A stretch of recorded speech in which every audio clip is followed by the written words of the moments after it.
What happens when you don't leave home in your 20s? Well, first you get wind of the sort of socialist stigma around it, that you're inadequate, your job probably isn't good enough, you haven't met anyone with whom you could begin building a life with, you don't make enough money, etc. You may be made to feel a bit of a nuisance, especially by older members of the family. You get made to feel like not abandoning your local area and staying put at home is a very childish move. And by your friends, you're maybe made to feel a bit of an outlier, a bit of a loser. They tend to act like they have experienced the real world and real life, but you haven't because you've never gone anywhere.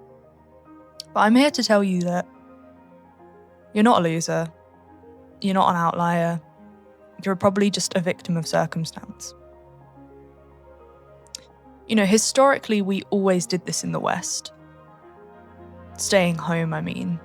The reason why humans don't die past childbirth or, live long enough to see the birth of grandchildren is because they still have a biological role to fulfill in mature years, to raise the offspring of their offspring and raise children in the tribe.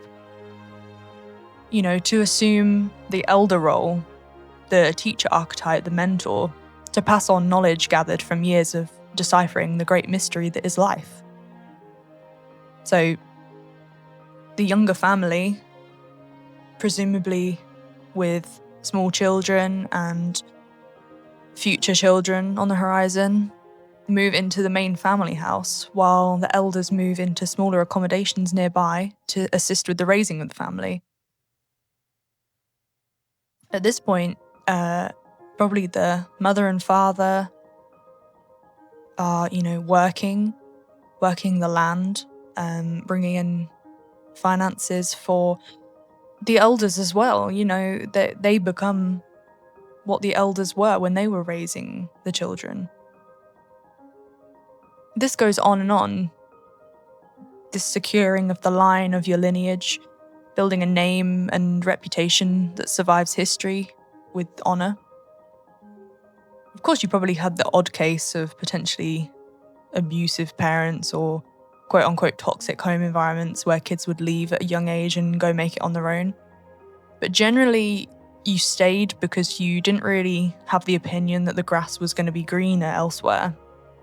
So people tended to stay where they knew they had food on the table and where they shared cultural similarities to their neighbours. So what in the name of social experiment is going on now? Somewhere down the line, this kind of common thing was completely flipped on its head. It's a common occurrence. In the sort of 70s, I guess, probably 60s to now, I guess kids had this kind of go-getter approach. Their parents made them go out and work to earn a living. Then by age at least 19, most of them were married and living in their own houses. And it's quite simple. In the same vein that boomers and Gen X used to tell you that they climbed a mountain in order to get to school in the morning, they will also tell you that their work was harder and more grueling than you could ever imagine. I guess most of them had never worked a 9-hour office job. Jobs in the 70s have been written as being relatively easy to secure, with more opportunities for promotion and pay rises. So the job market was pretty stable, even though boomers and Gen X will tell you that the options were slim and limited, and that there's probably a larger variety of job descriptions available now. The reality is they could get a job without much qualification, get married and get a decent-sized property, probably accumulate some assets as well. So then their children comes along, the middle generation, the millennials, who were handed off to the state at a very young age. Think back to your mum probably started working more. This is probably the 90s, more so going into the early 2000s, maybe early 90s to early 2000s. You probably noticed an increase in kids being left at daycare from a young age, nurseries and play schools, which has only increased probably tenfold to now. So you were left at the mercy of the state. And millennials were treated very unkindly by lots of forms of propaganda. You know, they were kind of the generation raised on proper junk food. But aside from that, one of the psyops I always noticed was the prevalence of this archetype in a lot of media, which was the independent kid destined for academic greatness.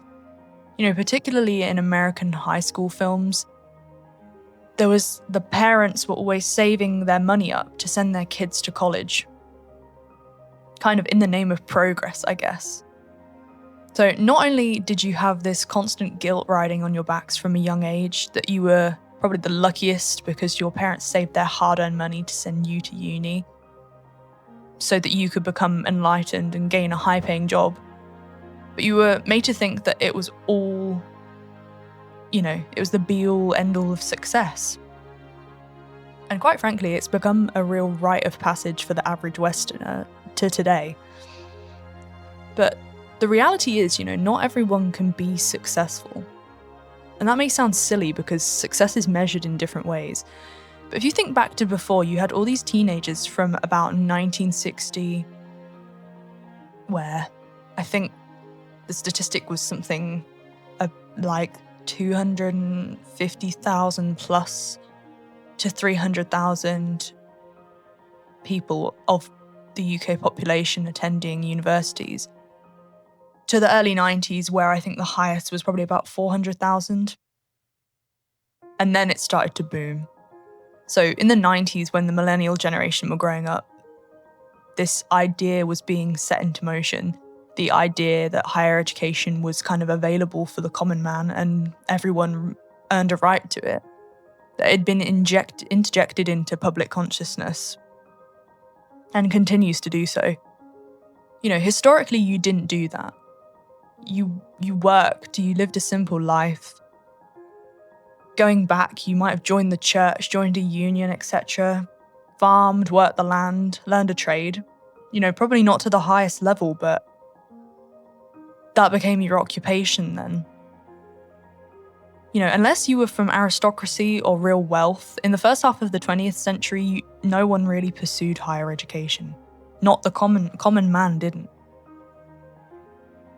You know, as a bit of a side note here, but where I'm from, most of the oldest properties in the village I grew up in were built specifically for farm/land workers, working under a few farmers and a few landowners that probably owned majority of the wealth in the village or in the land. So, you know, they were reasonable sized properties that were rented, you know, in exchange for the work, serf work, if you will. And they still, all of them, they're lovely, by the way. They're very nice properties. Now, they're sought after. And they all have these long gardens that were designed so that people could grow their own food. You know, the workers could sustain themselves. So you kind of had this landed gentry system going into the earlier 20th century. Although not with such a large class discrepancy. You know, it wasn't... I don't think it was a bad way to live.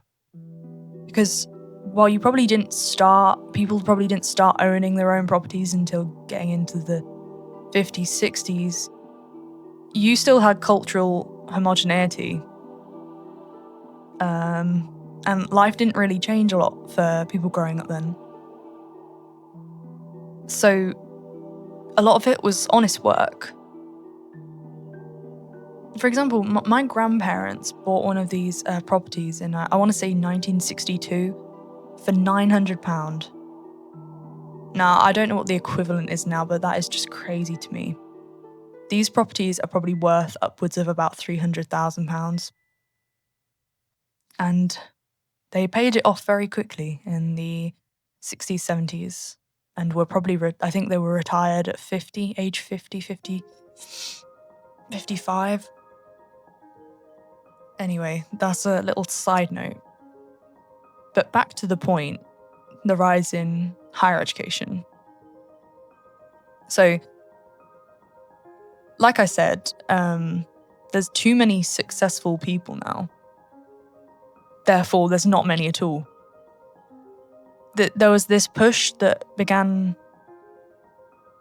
painting success as basically getting out of the home and becoming smarter than your parents. That was the basis of it. Do them proud by getting a higher paying job, going to university to get a job that they had already had or their parents had had just through like occupational training, instead of going 3 years to learn skills and paying all this money out that isn't really necessary.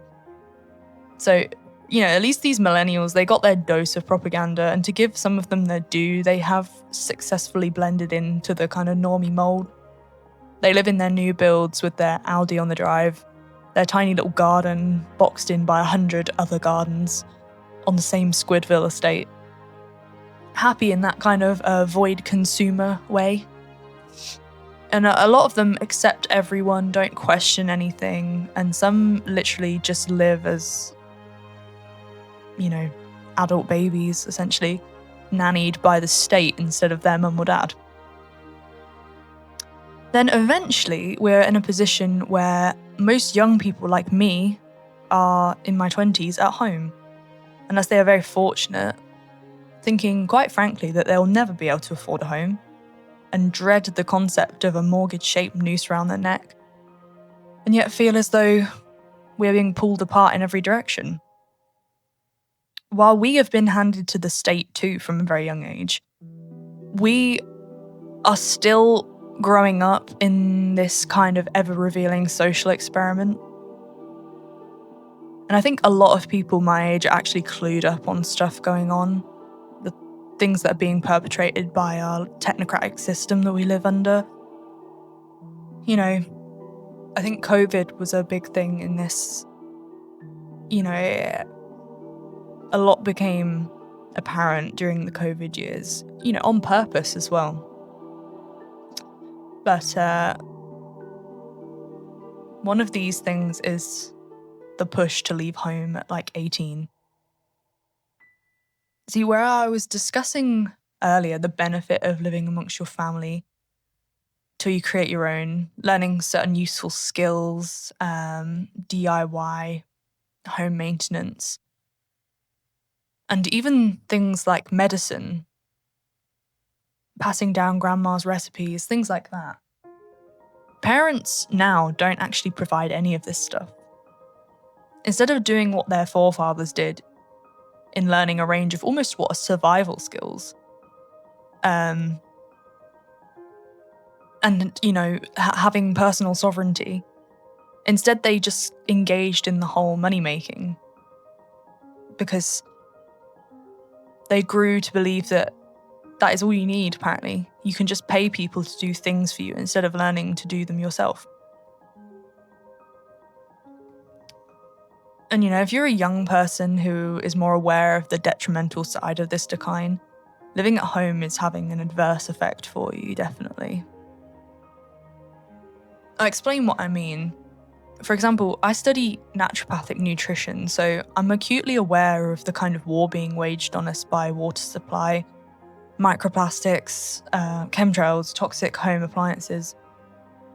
But most of the time, the older generations think you're crazy for suggesting that any of these things affect health, or that, the government could have your not your best interests at heart. Because a lot of them live with the health side of it, a lot of them live with better genes inherited from healthier generations. When you begin to reap the consequences of their unhealthy lifestyle and how they brought you up, they can't work out why. It must be just because your generation's weak. But simple things that I would do if I lived alone, my water would be filtered in every tap. My garden would be able to fill a greengrocer's and a herbalist shop, instead of just like the classic outdoor barbecue, grey fences, concrete and decking. And if I was going to raise my children in the same house as my parents, I think there would be far too many arguments. If I was to suggest that perhaps I don't want my baby to have conventional nappies because I know they're chemical-laden and damaging to the endocrine system of my child, but my parents have gone out of their way to bulk buy me packs of conventional shop-bought nappies. The friction is so damaging on the family. Because through the last sort of 50 years, each decade has gone by having so much, quote-unquote progress, in the sense that you have wildly different views to even your siblings.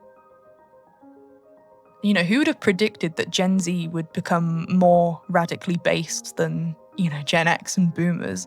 It was kind of unthought of a few years ago.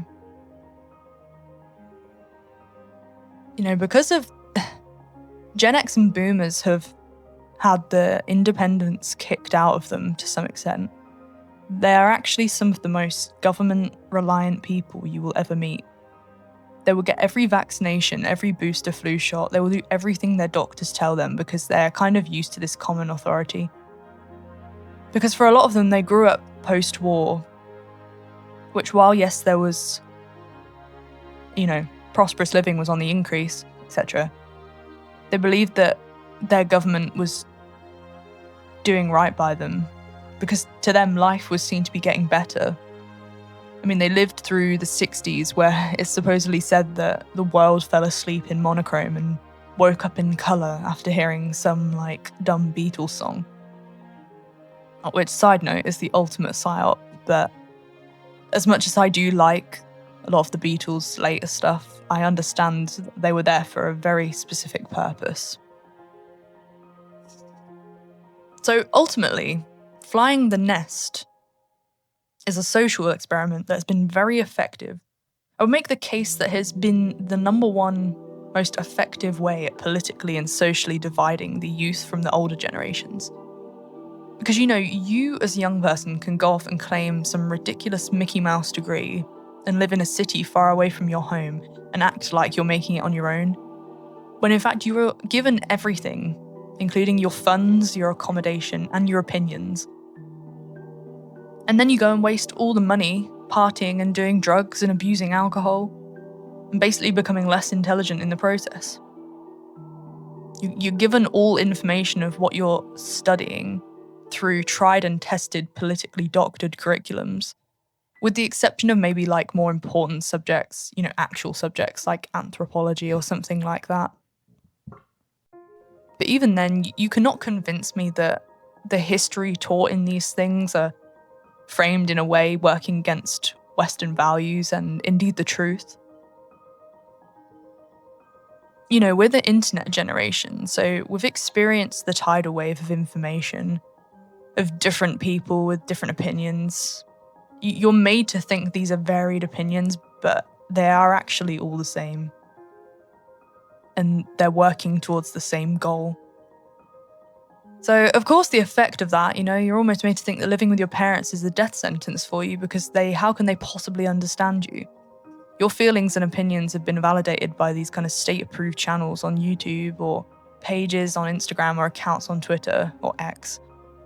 While your parents have had the same level of brainwashing, but instead it's from the TV and the 6 o'clock news and the newspaper.